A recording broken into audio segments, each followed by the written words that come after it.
You know, these players haven't been there before. They haven't been in this situation. You know, they're all young. A lot of them are young players. They go out and play. They maybe haven't quite learnt that game management yet of seeing out a game. You know, when you look at when we talked about Real Madrid earlier, their game management at times. When you look at some of the Italians, you know, Bonucci, Chiellini, you know, what they do to see the game out, just to shut it down completely. Arsenal have got to learn that, and they've got to learn the hard way by the looks of it. But now they've put them up they put themselves in a position where it's still in their hands. But the game at the Etihad now has more importance than ever before. I think they cannot afford to lose that game.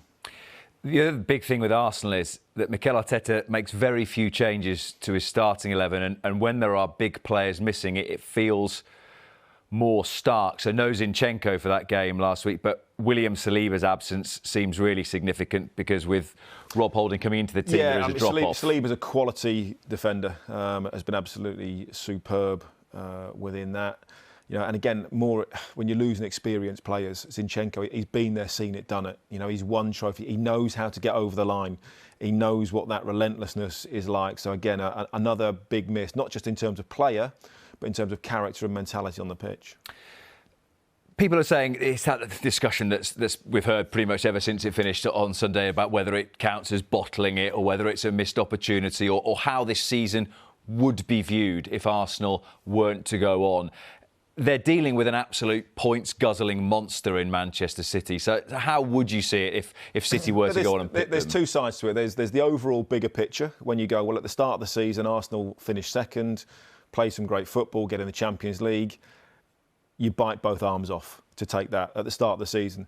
But from the position that they've been in, now it'd be incredibly disappointing to throw away that lead of all those points, to be 2-0 up in 2 games and only get 2 points from those games.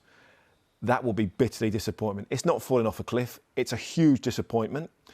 This is an opportunity, a little bit like when Leicester won the league, where a lot of other teams in and around were poor. Chelsea have been obviously poor this season. Liverpool have been poor. Next year, you expect them to get better. You expect Manchester United maybe to get even better. Chelsea will probably sign 20 more players. Well, of course, Newcastle you expect to get, start to get even better as well and be more competitive. Maybe Tottenham might do something as well. So it will be seen as a huge opportunity missed. It's not falling off a cliff because you've got to look at the bigger picture. But from the position that they've been in the last month, 6 weeks, if they don't win it, they'll be absolutely devastated.